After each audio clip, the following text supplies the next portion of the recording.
मध्य प्रदेश मुख्य निर्वाचन पदाधिकारी अनुपम राजन भोपाल की मतगणना स्थल पुरानी जेल पहुंची, जहां स्ट्रांग रूम की सुरक्षा व्यवस्था का जायजा लिया। इस दौरान कलेक्टर सहित अन्य अधिकारी भी मौजूद रहे। मध्य प्रदेश मुख्य निर्वाचन पदाधिकारी राजन ने भोपाल में विधानसभावार बनाए गए मतगणना कक्षों में जाकर तैयारियों का जायजा लिया। साथ ही डाक मतपत्रों की गणना के लिए की जा रही तैयारियों, स्ट्रांग रूम की सुरक्षा व्यवस्था का भी निरीक्षण किया।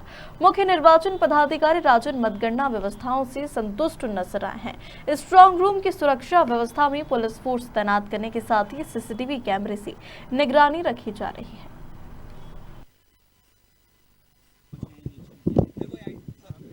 देखिए, आज यहाँ पर निरीक्षण किया गया है और सारी व्यवस्थाएं सुव्यवस्थित पाई गई। पहले तो जो स्ट्रांग रूम है जहाँ पर ईवीएम्स रखी गई हैं, वहाँ का भ्रमण किया गया। वहाँ पर स्ट्रांग रूम का जहाँ पर ताला लगा हुआ है, ठीक उसी के सामने सारे कैंडिडेट्स की, उनके प्रतिनिधियों के रुकने की व्यवस्था है। वहाँ पर लगभग सभी कैंडिडेट्स के प्रतिनिधि मौजूद हैं, व्यवस्थाओं से पूरी तरीके से संतुष्ट हैं।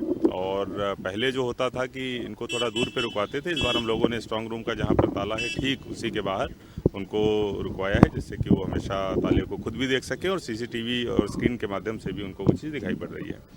इसके साथ साथ सभी जगहों पर जो मतगणना की तैयारी चल रही है वो भी सुव्यवस्थित पाई गई। जो काउंटिंग एजेंट्स हैं जहां से घुसने हैं और जो ईवीएम्स का मूवमेंट है, दोनों रास्तों को बिल्कुल अलग अलग किया गया है। कहीं से भी क्रिस क्रॉसिंग नहीं होगी, जिससे कि किसी भी तरीके की शंका या शिकायत की संदेह जो नहीं बच जाता है। सभी जगहों पर 14-14 टेबल ईवीएम मशीन को गिनने के लिए रहेंगी और इसके अलावा पोस्टल बैलेट के लिए जितने पोस्टल बैलेट्स हैं उसके आधार पर कहीं पर 2 टेबल, कहीं पर 3 टेबल, कहीं पर 4 टेबल पोस्टल बैलेट्स के लिए अलग से लगाई जा रही हैं। उन पर भी जो पॉलिटिकल पार्टीज और कैंडिडेट्स होंगे उनके एजेंट्स रहेंगे। सभी जगहों पर अंदर आरओ के बैठने की व्यवस्था रहेगी, ऑब्जर्वर के बैठने की भी व्यवस्था रहेगी। कैंडिडेट या उसका जो इलेक्शन एजेंट है, दोनों में से कोई एक, वो भी आरओ कक्ष में मौजूद रह सकता है। टेबुलेशन पहले जिला स्तर पर होता था, इस बार टेबुलेशन की व्यवस्था प्रत्येक विधानसभा में आरओ स्तर पर ही करी गई है। जैसे जैसे रिजल्ट आते जाएंगे वैसे वैसे उनका टेबुलेशन भी होता रहेगा।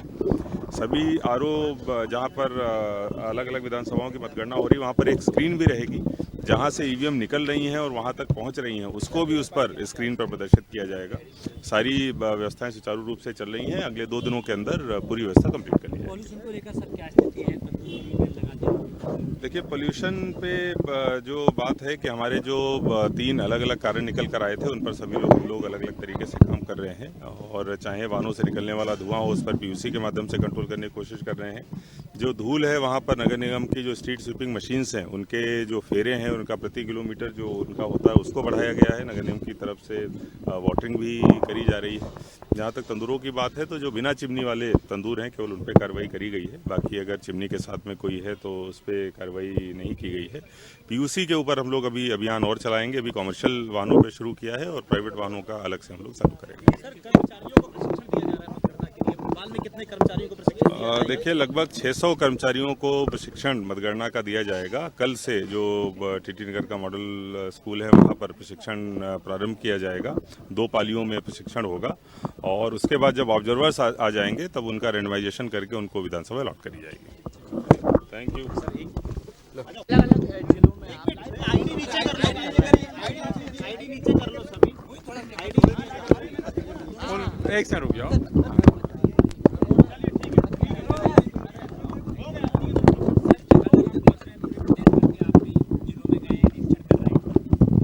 हाँ, सभी राज्य के सभी जिलों में स्ट्रांग रूम में पोल्ड ईवीएम रखी हुई हैं।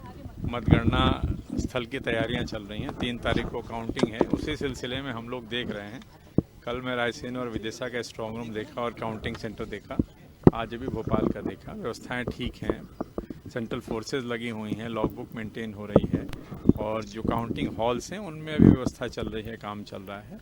हर जो विधानसभा की काउंटिंग होती है उसमें 14 टेबलें होती हैं और उन 14 टेबल पे जो काउंटिंग एजेंट्स होते हैं वो भी वहाँ होते हैं, कैंडिडेट भी होते हैं, उनके इलेक्शन एजेंट होते हैं और काउंटिंग टीम होती है।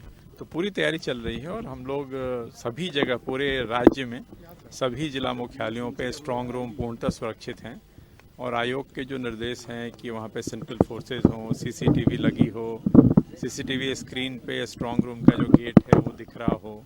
यहाँ भी मैंने देखा कैंडिडेट के जो प्रतिनिधि हैं या पॉलिटिकल पार्टी के लोग हैं वो भी बैठे हैं अपनी जगह पे, उनके सामने स्क्रीन लगी है, कई सारे कैमरों के माध्यम से उनको स्ट्रांग रूम का दरवाज़ा ताला दिख रहा है, उनसे भी चर्चा हुई, उन्होंने भी संतुष्टि जताई और ये काम बिल्कुल सही तरीके से चल रहा है। खंडवा में सर 3 दिन बाद दोबारा वोटिंग होती है पोस्टल बैलेट को लेकर, वो आपने क्या केंद्रीय चुनाव आयोग को भी इसमें सजेशंस मांगे हैं?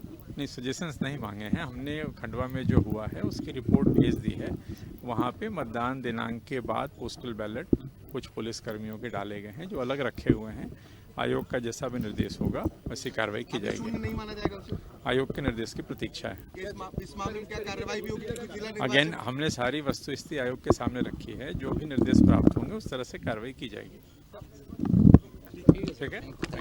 सुरक्षा को लेकर क्या इंतजाम किए गए? चुनाव की पूरी प्रक्रिया का एक अभिन्न हिस्सा स्ट्रांग रूम की सुरक्षा है। उसकी अवैध सुरक्षा को सुनिश्चित करने के लिए वहां पर सीपीएमएफ की एक पूरी कंपनी लगाई गई है जो कि लगातार काम कर रही है। इसके अलावा एसीपी रंग के अधिकारी लगातार 24 घंटे 8-8 घंटे की ड्यूटी में वहां तैनात हैं। इसके अलावा वरिष्ठ अधिकारी भी समय समय पर पूरे कार्यक्रम स्थल की मुख्य तौर पर स्ट्रांग रूम की लगातार निगरानी कर रहे हैं। तो अवैध सुरक्षा व्यवस्था सुनिश्चित की गई है।